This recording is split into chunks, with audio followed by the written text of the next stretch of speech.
Secara politik situasi kebangsaan kita baik-baik saja atau sedang tidak baik-baik saja, Prof? Kalau secara politik dalam arti keamanan, ya, ya insya Allah lah aman berjalan baik.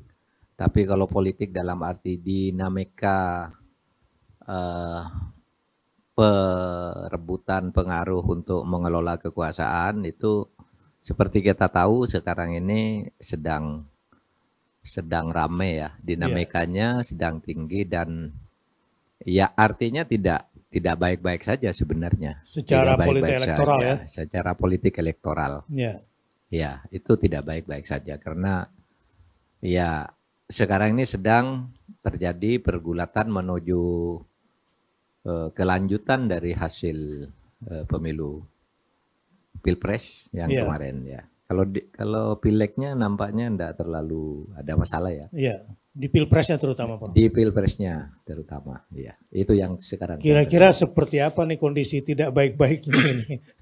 Ya, kalau dari level A, B, C, D, anak kuliahan. Begini, kalau di tingkat masyarakat sekarang seperti kita tahu timbul berbagai kekecewaan terhadap penyelenggaraan pemerintahan. Kalau di tingkat elit juga ya ada usaha untuk konsolidasi untuk menyelesaikan mungkin dengan berbagai saling pengertian tapi belum final sekarang. Masih terus berjalan. Iya. Jadi memang dari sisi kata ketidakpuasan karena ada faktor-faktor yang nanti kita coba elaborasi lagi ya, Prof ya. Ya. Kalau menurut Pak Mahfud hasil pemilu 2024 ini bagaimana sih? Saya sebagai pelaku langsung, sebagai kontestan, memang tentu saja saya jarang mengatakan ini karena saya kan kontestan. Jadi dibilang ya biasalah orang yang kalah itu selalu menyalahkan yang menang, menyalahkan panitia. Oke lah, saya yang mengatakan itu, tetapi supaya diingat juga bahwa yang menang itu sering juga memang betul-betul curang. Sering juga. Karena apa? Karena saya sebagai hakim MK sudah memutus beberapa kasus. Misalnya dari 100 kasus misalnya, itu hampir semua yang kalah itu menggugat. Dan sebagian besar itu kalah yang menggugat karena ya tidak bisa membuktikan. Tapi bukan tidak ada. Banyak juga yang berhasil, banyak yang berhasil. Persentasenya kira-kira bisa berapa persen tuh? Iya mungkin bisa 7,5 sampai 10%. 7,5 sampai 10% ya. Karena saya ingat misalnya untuk tahun 2009 ketika saya menjadi ketua MK, saya membatalkan 75 hasil pemilu legislatif dari pusat sampai ke daerah. Artinya bisa bahwa memang ada kecurangan. 75 dari pusat ke daerah. Lalu yang pemilihan kepala daerah yang sama aturannya dengan pemilihan presiden, itu saya pernah membatalkan orang yang menang, didiskualifikasi. Kenapa? Karena tidak memenuhi syarat sejak awal. Misalnya gini, Bupati di Bengkulu Selatan namanya Dirwan Mahmud terpilih dengan angka 50%. Calonnya ada 5 atau 6 gitu, yang di sini cuma ada yang 15%, 12% terbagi, tapi ini 50%. Menang, digugat. Pemilunya prosesnya enggak apa-apa, tetapi kemudian ada yang melapor, Pak, yang menang ini dulu pernah dipenjara 17 tahun. Pada saat itu aturannya bahwa orang yang pernah dipenjara dengan ancaman pidana di atas 5 tahun itu tidak boleh menjadi calon. Lah ini kok bisa jadi calon, kok bisa menang? Saya batalkan. Yang di bawahnya naik langsung, gitu. Jadi ada. Nah kalau sudah sejak awal tidak memenuhi syarat, kalau hakimnya berani, gitu ya, ini kan cacat nih, gitu. Cacat syarat nih pasangan nih, bisa kalau hakimnya berani dan sudah banyak. Di tempat lain saya menyuruh pemilihan ulang di daerah tertentu. Pernah itu di Jawa Timur. Terus di Kalimantan Barat, Kota Waringin Barat kita diskualifikasi juga yang nomor 1, yang nomor 2 naik. Iya. Jadi tergantung pada pertama ada bukti yang kuat, yang itu bisa mempengaruhi hasil kalau dihitung betul. Kemudian yang kedua hakimnya berani, independen apa tidak, itu aja. Berani dan independen apa tidak dalam menegakkan keadilan. Tapi potensi untuk bisa menang dari yang dikalahkan atau secara quick count kalah masih ada potensinya ya? Masih ada, kemungkinan itu masih ada. Prof mau nanya nih, kalau Prof sendiri dengan hasil Pilpres kemarin yang angkanya sebetulnya terprediksikan atau tidak? Dan puas apa tidak melihat hasil quick count Prof saat ini? Tentu tidak puas kalau ditanya puas, tapi kalau terprediksikan tuh tidak sama sekali. Gitu sama sekali ya, tidak terprediksikan. Gitu. Karena fakta-fakta di lapangan ketika kami juga turun itu sambutan masyarakat besar ya. Besar. Hasil sigi internal kami juga besar, tapi memang optimisnya itu pada waktu tidak mungkin 1 putaran. Optimisnya ini akan 2 dan kami berpikir masuk. Tetapi memang kemudian temuan-temuan di lapangan memang terjadi pengurasan terhadap kami terhadap nomor 3 ini, karena operasi-operasi yang kami temukan seperti nanti akan dibuktikan di pengadilan dibayar. Dibayar. Ada yang dibayar. Itu politik gentong babi namanya. Iya. Dibayar dulu kan ada politik gentong babi, ada politik pegang kerah gitu. Orang yang pejabat nih, yang pegang kerah ini yang pejabat, apakah pejabat desa, apakah pejabat pusat, daerah dipegang. Kamu punya kasus ini loh. Kamu kalau enggak ini masuk kasusmu dibuka. Iya. Nah ini laporan-laporan yang seperti ini banyak gitu ya. Nah, kalau ini terbukti gitu kan bisa membatalkan hasil pemilu. Cuma persoalannya sekarang keyakinan tentang adanya kecurangan itu tidak selalu menjadi bukti hukum. Kan gitu. Karena orang tidak berani bersaksi kan. Iya, betul. Karena orang memilih dan ikut mengedarkan semacam suap gitu ya, semacam uang atau apapun. Itu kan pertama enggak berani bersaksi ke pengadilan. Apa pemilu sudah selesai, saya dapat apa kalau bersaksi, kan begitu. Yang kedua, kalau dia pelaku juga yang membantu, itu juga bisa dihukum juga. Oleh sebab itu keyakinan tentang kecurangan itu mungkin akan sulit dibuktikan secara hukum. Antara keyakinan dan bukti hukum itu tidak selalu sama. Oleh sebab itu pilihan lainnya bukan hanya hukum kan, ada politik. Ada itulah politik. Kemudian muncul jalur angket misalnya. Hak angket. Oke, sebelum kita bicarakan hak angket nih Prof. Jadi rupanya ada proses penggerusan ya. Madura gimana Prof? Sama. Wah, di Madura malah ini yang harusnya kantong Prof ya. Gini, banyak bukti di Madura itu justru ditemukan oleh paslon 1. Oh ya. Ditemukan oleh paslon 1, tapi penggerusannya ke paslon 3. Mereka tunjukkan bukti ke saya ini loh, tempat Bapak digerus dengan cara begini. Bentuknya apa Prof? Bentuknya ya macam itu. Misalnya suatu tempat gitu ya, TPS-nya udah diatur. Kemudian ada yang sudah dicoblos, ada yang tidak ada TPS-nya, ada barangnya gitu-gitu. Nah, itu temuan dari tim hukumnya Pak Amin. Itu tunjukkan ya nih Pak, Bapak nih yang dirugikan, tapi kami temukan sebagai bukti gitu. Itu di Jawa Timur banyak. Kalau Pak Mahfud sendiri kan di Madura, seyakin apa sih sebetulnya? Kan udah pernah punya survei kan? Iya. Dengan hasil yang kemarin di Madura, di kampung sendiri gimana Prof? Kalau di kampung saya, di kampung ini ya menang lah ya. Nah, di Madura secara keseluruhan? Kalau di Madura keseluruhan kalah jauh. Kalah jauh ya? Kalah jauh. Di sana kan yang kuat itu Amin ya, kalau karena basis Muslim yang itu. Saya kan datangnya terakhir ini, sudah jadi semua peta politiknya saya baru dimunculkan gitu ya.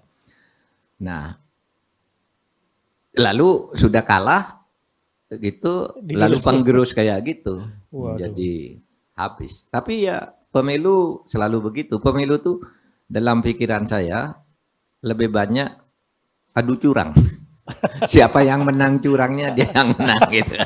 Dan untuk menang curang tuh ya siapa yang lebih punya akses ke kekuasaan. Kekuasaan ya. Kalau Prof sendiri yakin ada kecurangan nggak kira-kira? Sangat amat yakin kalau Walah, saya. walah. Sangat amat yakin. Dan kita punya bukti, cuma apakah bukti itu menjadi bukti hukum atau tidak nanti MK. Dan kalau gitu. buat jadi bukti itu lalu MK-nya berani apa tidak. Iya. Itu kan gitu. Sangat yakin lah, kita punya bukti-bukti yang akan diajukan. Tapi juga ada kemungkinan oleh hakim, wah ini tidak signifikan kan. Oleh sebab itu kita perjuangannya ke terstruktur, sistematis, dan masif itu. Nggak bisa bicara angka Pak, misalnya, wah kami menggugat angka kami kok sedikit. Nggak bisa, itu angka itu udah benar. Angka benar. Angka benar, karena sebelum menjadi angka itu sudah dicurangi dulu. Ya Iya. itu yang kemudian dihitung, yang sudah dicurangi dulu itu. Angkanya Sehingga- benar tapi tidak benar sesungguhnya. Iya. Oh. Sehingga sebenarnya menurut saya kekisruan Sirekap di KPU itu hanya Iya. mengecoh aja agar kita mempersoalkan itu nanti. Oh. Iya, kalau itu kok begitu Sirekapnya, padahal itu nggak dipakai nantinya. oke. Nanti di pengadilan, ayo kita kembali ke formulir. Nah, formulir itu yang sebenarnya Iya. dalam keyakinan kami ya di Iya. proses pembuktian itu yang sudah dicurangi lebih dulu. Oke. Ada yang sudah dicoblos duluan, ada yang sebenarnya orang yang berhak milih di situ milih, ada yang membawa kartu-kartu Iya. yang banyak lebih dari yang ini dari luar bawa lalu dicoblos, itu yang kita temukan. Iya. Jangankan di Madura ya, Iya. di daerah Bekasi ini aja kan terlihat tuh ada seorang ibu dikasih kartu pemilih, coba tunjukkan dulu ke hadirin bahwa kartunya ini benar. Begitu dibuka udah dicoblos. Oh. Ketua KPPS-nya pun kaget loh, Kaget. kok dicoblos gitu. Kok ketahuan gitu maksudnya kira-kira. Ini Itu sulap-sulapan di kota lucu. loh, di kota loh. Di kota ya. Apalagi Di di Bekasi ya. daerah gunung-gunung Ya luar biasa. gitu. Mungkin Tapi ada ya yang pemilu selalu begitu. Iya, iya. Ya. Kang Ep dulu pernah bilang, kemarin waktu pertemuan pekan lalu bilang begini, jangan sampai ada Prabowo Syndrome. Saya bilang, apa Prabowo Syndrome? Nuduh orang curang tapi nggak punya bukti. Iya, Nah, iya. untuk membuktikan ini besok kelihatannya baik paslon 01 maupun 03, kelihatannya banyak berharap sama Pak Mahfud loh.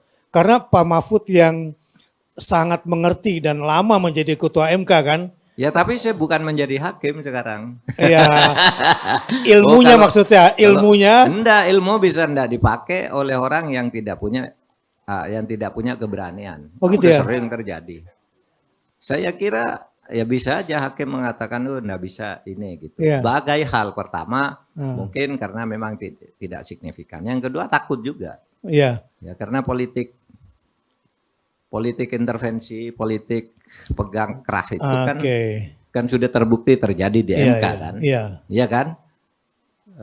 Ya ada yang masuk penjara juga, ada yang kemudian dijatuhi sanksi Iya. etik dan Iya, sebagainya. iya. Karena itu memang terjadi, gitu.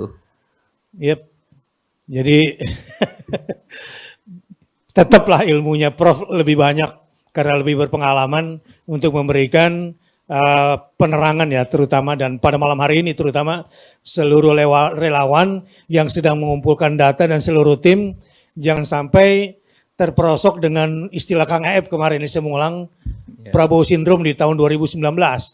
Jadi menuntut tapi nggak punya bukti yang kuat. Bukti. Gitu ya. 2014 juga. 2014 juga ya? Kan saya ketua tim suksesnya Pak Prabowo dulu. Saya diajak ke pengadilan, saya minta buktinya mana buktinya. Nggak ada itu. Hanya tahu aja bahwa dicurang, buktinya mana. Akhirnya saya minta mengundurkan diri. Kalau gitu saya enggak ke pengadilan. Ini pasti kalah. Tapi waktu itu Pak Prabowo enggak percaya. Enggak, kita harus ini, buktinya banyak. Loh mana buktinya? Saya kan ketua tim. Enggak ada buktinya. Enggak ada buktinya. Ya kalah betul, dibantai di sana. 2014 loh. Kira-kira 2024 terulang lagi nggak, Bro? Ya kita lihat nanti.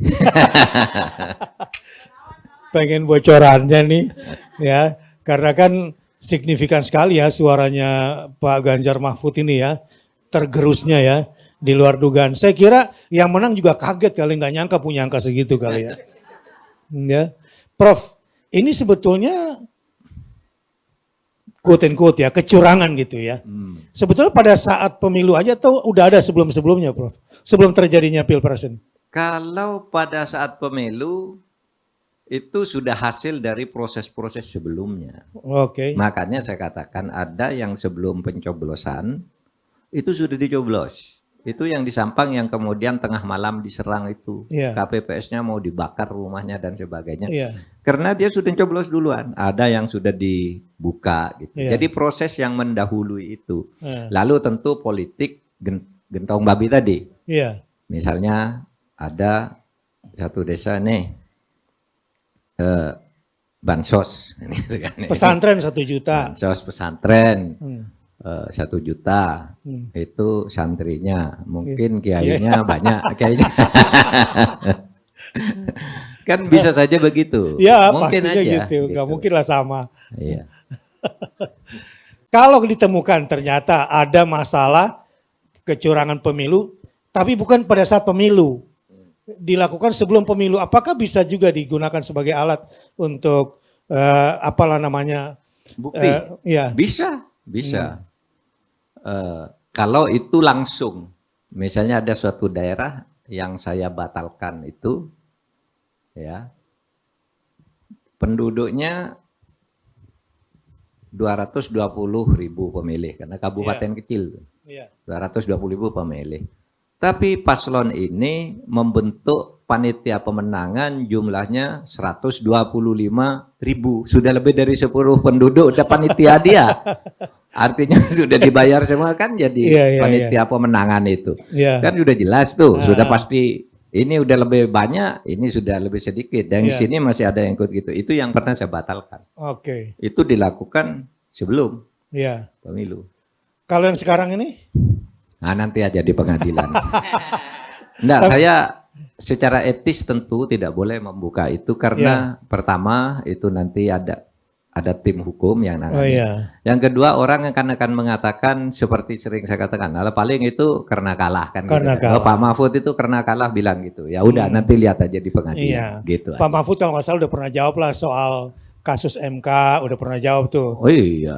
Udah sering ya. Kemudian selain MK bansos gitu ya. Ya. Bansos kayaknya belum nih. Kalau kasus MK udah pernah jawab. Nah, kalau bansos itu sementara ini temuan kami itu tidak akan jadi bukti ke. Oke. Tidak akan jadi bukti ya.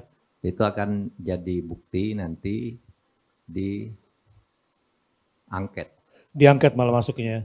Karena begini. Kasus bansos itu sementara ini temuan kami itu ada pelanggaran. Kalau pelanggaran pelaksanaan undang-undang itu bukan ke pemilu, tapi ke DPR. Apa misalnya? Ini ya, bansos tahun 2023 itu berakhir November. Bansos itu menurut undang-undang APBN berakhir November. 2023. Iya, tapi diperpanjang tanpa mengubah APBN. Kan pelanggaran. Iya. Yang tahun 2024 tiba-tiba dinaikkan. 2024 ya. Iya. 2024 dinaikkan dan dibayarkan Januari Februari.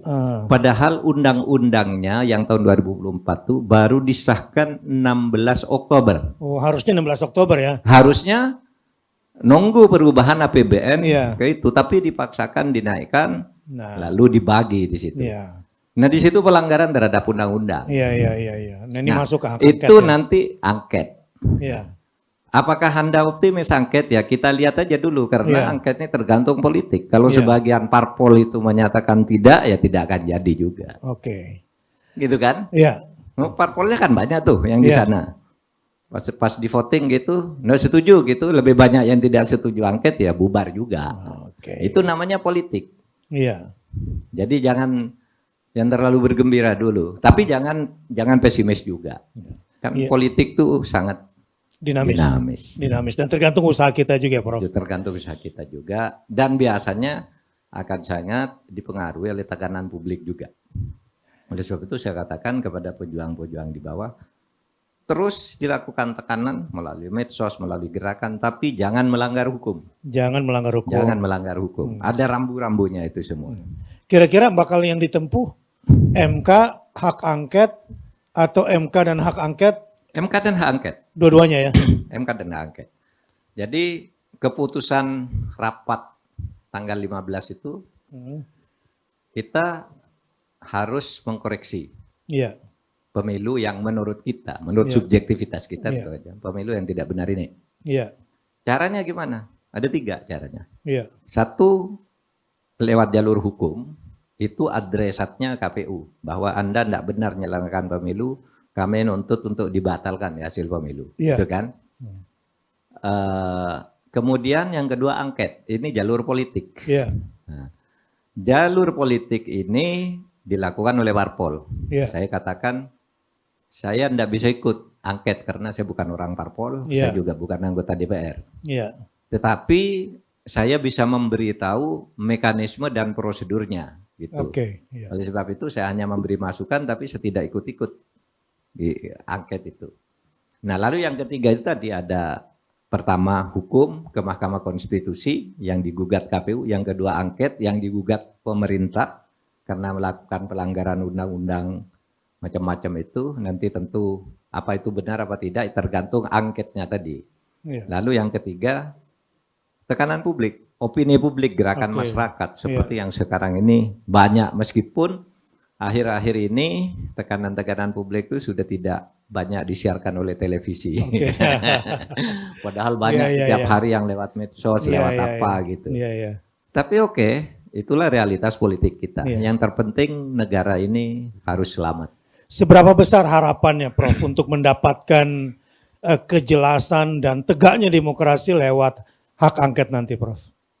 Saya belum bisa. Karena kalau hak angket itu keputusannya tergantung pada yang banyak. Ya kan kalau politik itu kan mencari menang. Nah, menang itu tergantung manuver-manuver politiknya kan. Masing-masing beda kalau hukum mencari benar. Pedomannya udah jelas, tinggal hakimnya berani apa tidak kan gitu. Apakah hakim ini tidak terintervensi secara politik. Tapi menurut saya berapapun besar peluangnya harus dilakukan.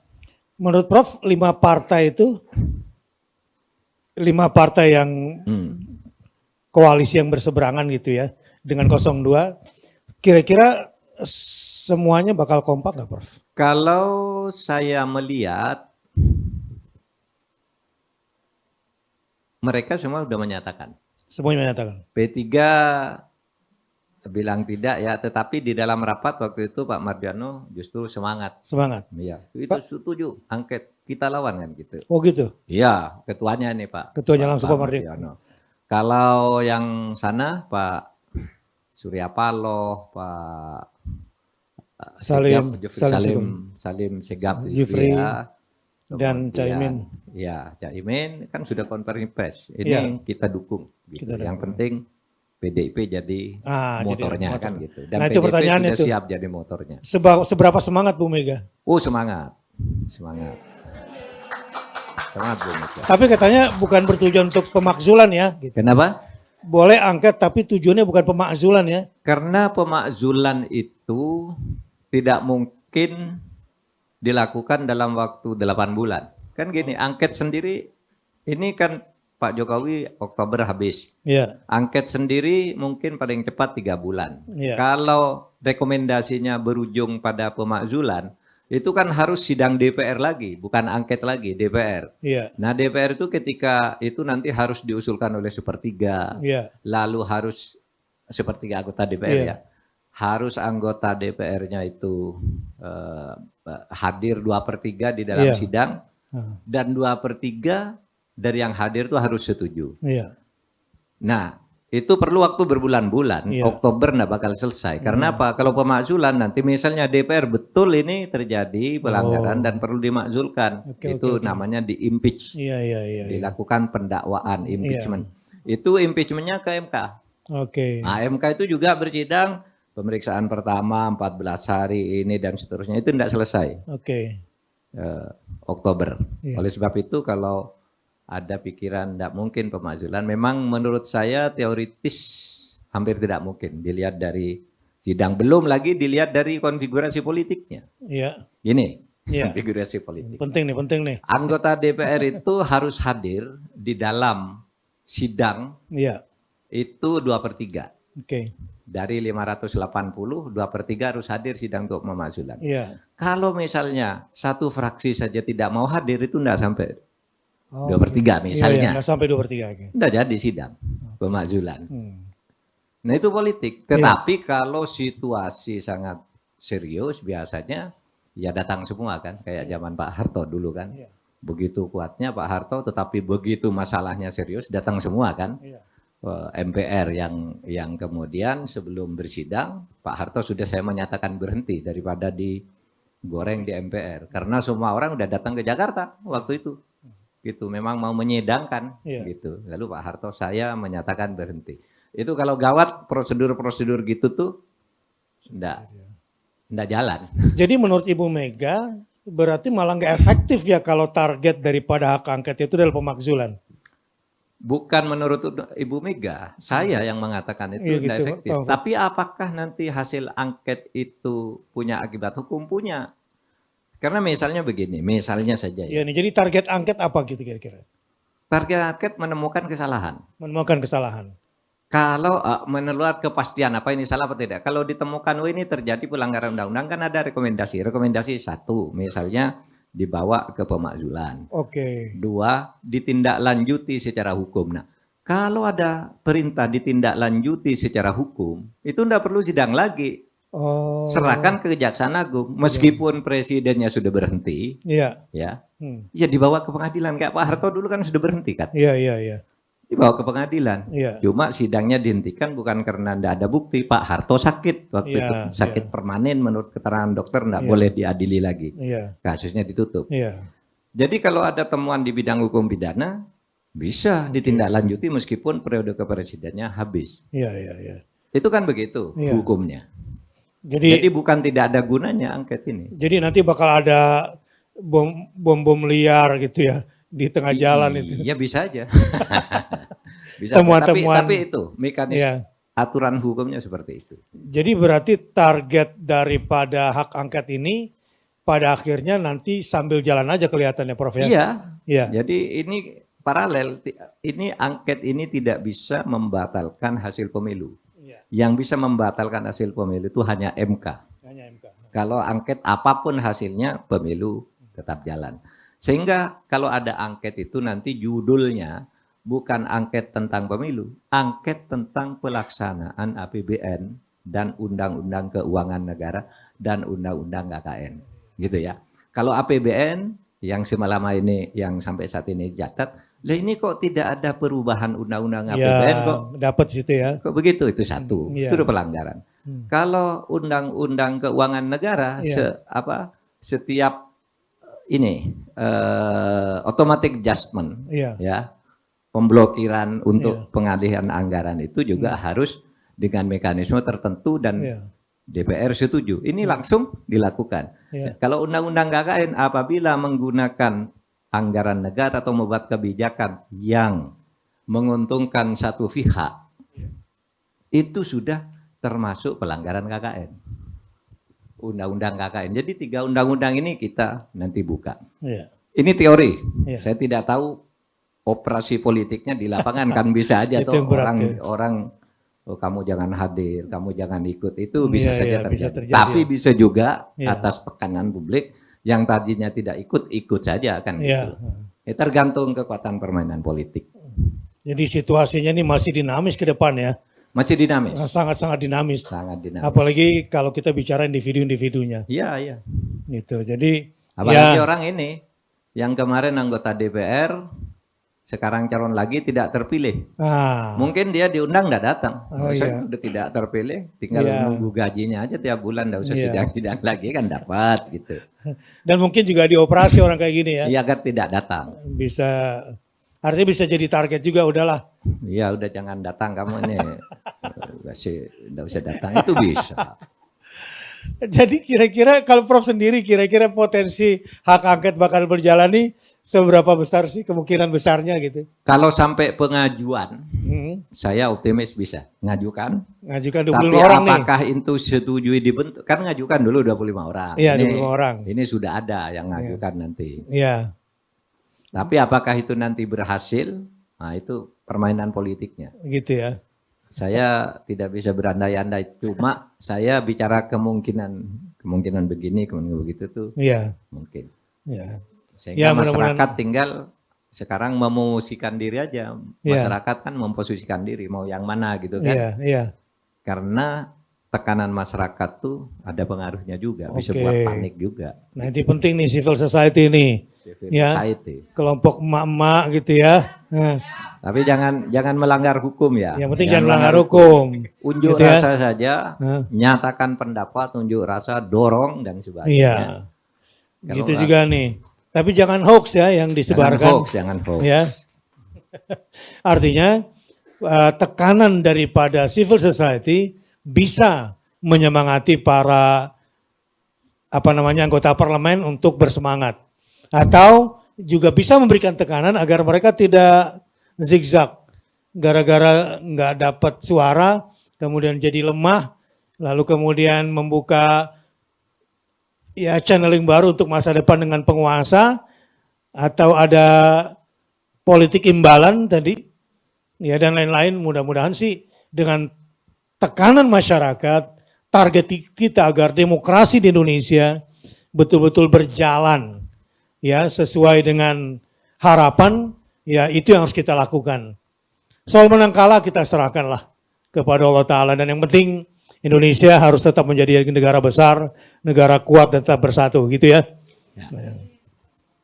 Baik Prof, kalau pansus, ini ada ide juga nih ke pansus. Sebenarnya istilah angket itu sendiri nanti kan bentuknya pansus angket. Pansus ya kan? angket. Ya. Pansus angket.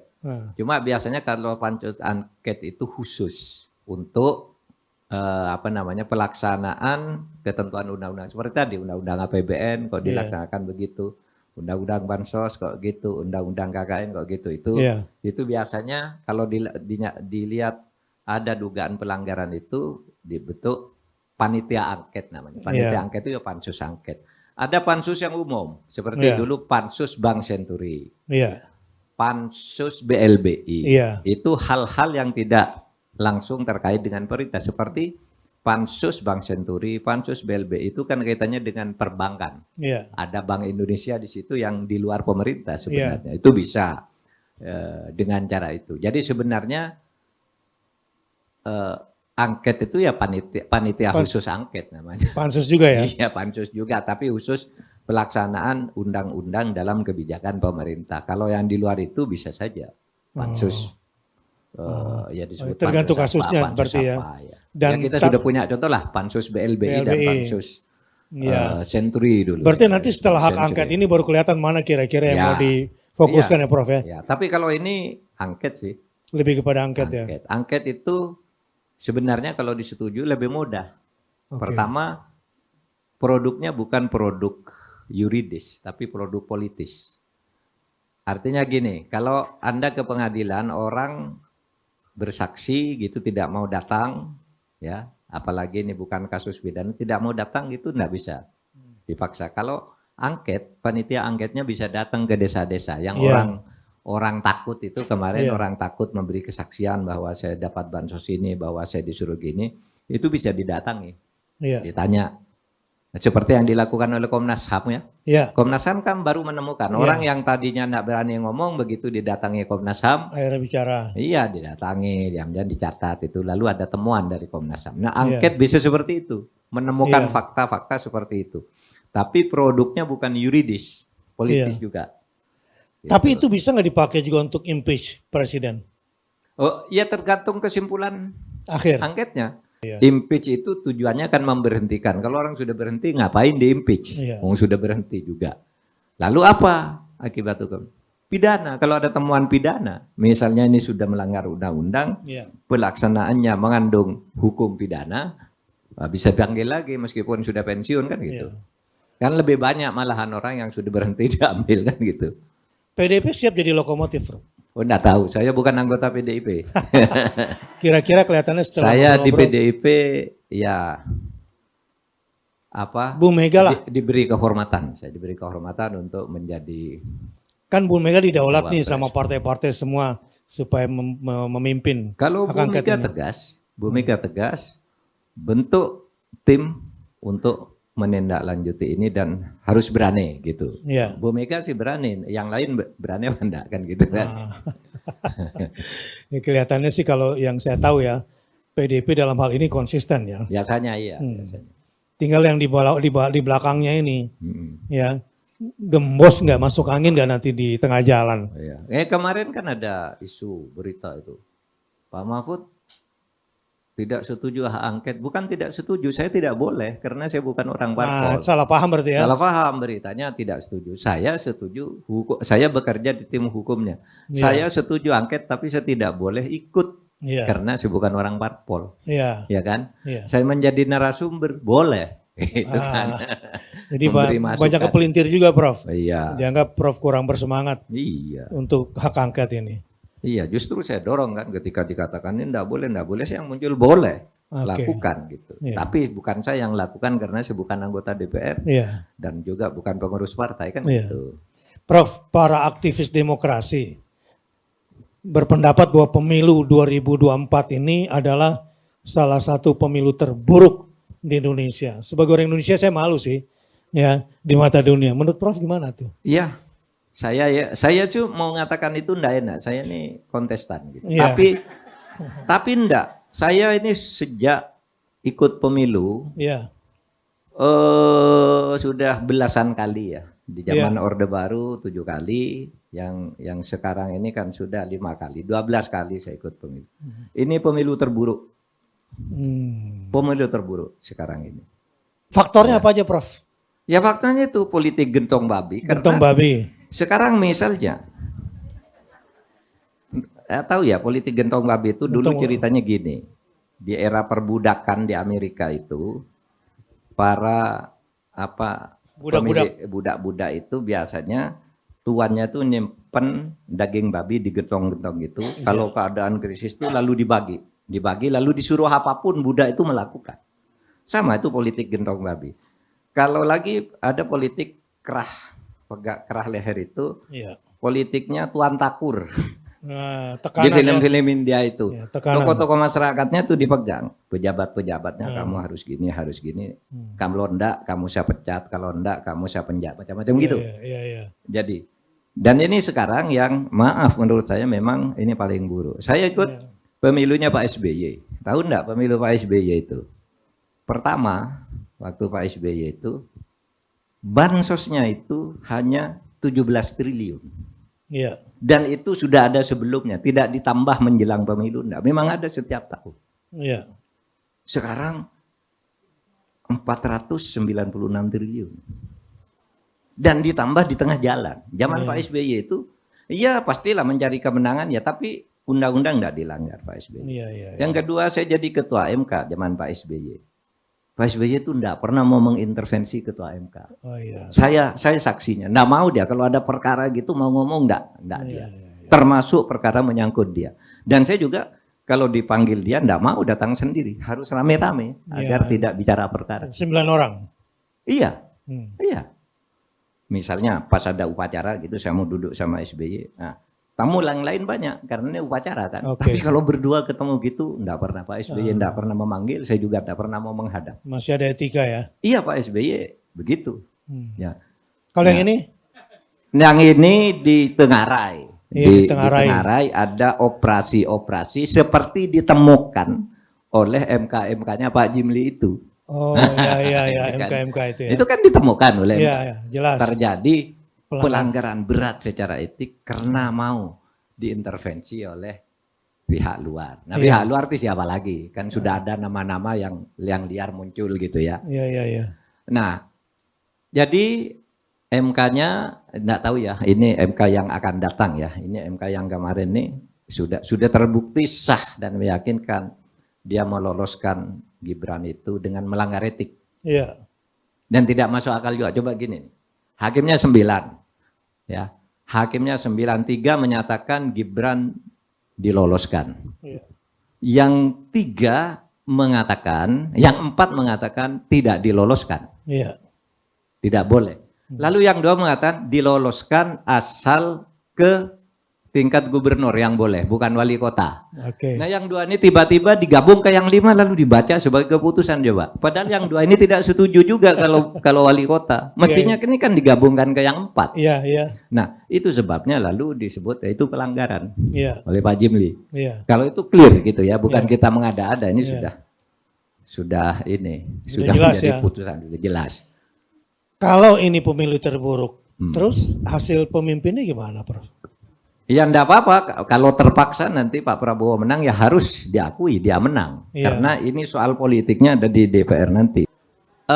Bisa saja baik, bisa saja buruk. Bisa kemungkinan Tapi dalam logika umum kalau prosesnya buruk, kalau prosesnya sampah, yang masuk sampah, yang keluar sampah kan gitu. Iya, mesti begitu. Tapi kan? dalam politik mungkin enggak juga. Enggak mesti begitu ya. 2 tambah 2 sama dengan 4. Tapi bisa 2 dikurangi 1 ditambah 2 ditambah 1 4, kan belok-belok gitu kalau politik gitu, sama-sama 4 gitu. Jadi kalau politik memahaminya gitu, bukan eksak. Iya. Jadi gitu, menurut Prof bisa bagus bisa buruk. Bisa gitu. Bagus bisa buruk, tergantung pada karakter dasarnya ya. Karakter dasarnya seperti apa, kan dari track record ya bisa dilihat orang. Lalu gimana kira-kira nasib demokrasi Indonesia ke depan dan bagaimana cara kita untuk meningkatkan kualitasnya, Prof? Iya, kita berjuang kan, kita akan terus berjuang dan begini, kita harus tetap komitmen menjaga demokrasi ini. DPR harus ada, partai harus ada, pemerintah juga harus ada. Iya. Jadi jangan sampai terjadi kekacauan karena pemerintah dianggap, wah ini curang lalu pemerintahnya enggak ada. Pemerintahan macet itu tidak boleh. Kita harus jaga negara ini. Karena kalau saya itu ikut itu dalilnya Ibnu Taimiyah ya. Situna sanawat bi imamin jahil afdolu min lailatin bila imam. Betul. 60 tahun kamu punya pemerintah yang jelek. Itu jauh lebih baik daripada 1 malam saja tidak ada pemimpin, tidak ada pemerintah. Nah, oleh sebab itu harus kita pegang. Pemerintah itu harus ada agar Indonesia selamat. Nah, di dalam koridor itu kita akan berjuang. Kalau pemerintah harus ada, misalnya harus diganti, bagaimana menggantinya? Jangan sampai menimbulkan kekosongan tugas-tugas pemerintahan. Tapi kita tetap harus berjuang menurut mekanisme yang tersedia. Ini demi Indonesia dan artinya kita membangun demokrasi. Demokrasi itu pada akhirnya kalau sudah saling panas itu biasanya jalannya kompromi-kompromi. Saling mencari mana sih yang terbaik begitu kan kayak. Kira-kira menurut Prof ke depan presidennya Pak Prabowo atau Pak Jokowi? Agak-agak miring dikit. Pak Presiden ke depan sampai bulan Oktober Pak Jokowi. Ya sampai tanggal 20 Oktober. Gitu ya, sampai 20 Oktober Pak Jokowi. Tapi setelah itu Pak Jokowi masih kuat nggak kira-kira? Ya Anda tahu, kita lihat aja dinamika politiknya. Ada yang berusaha menguatkan, ada yang berusaha tidak menguatkan kan gitu. Kita lihat. Tapi kan jasanya Pak Jokowi itu besar sekali, Prof. Betul. Iya. Betul, jasanya tidak bisa dibantah, tapi juga kesalahannya tidak boleh dinafikan. Tidak boleh dinafikan. Iya, ini negara milik kita. Kalau Pak Jokowi berjasa besar ya karena punya negara yang dimanfaatkan sehingga negara bisa maju. Tapi kalau salah juga ini negara. Jangan negara membiarkan kesalahan kan tidak terwariskan ke anak cucu kita kan. Iya. Harus kita buka. Di tengah perbedaan pokoknya bagaimana negara kita selamat bahkan bermartabat ke depan dan lebih kuat lagi ya. Allahu Akbar.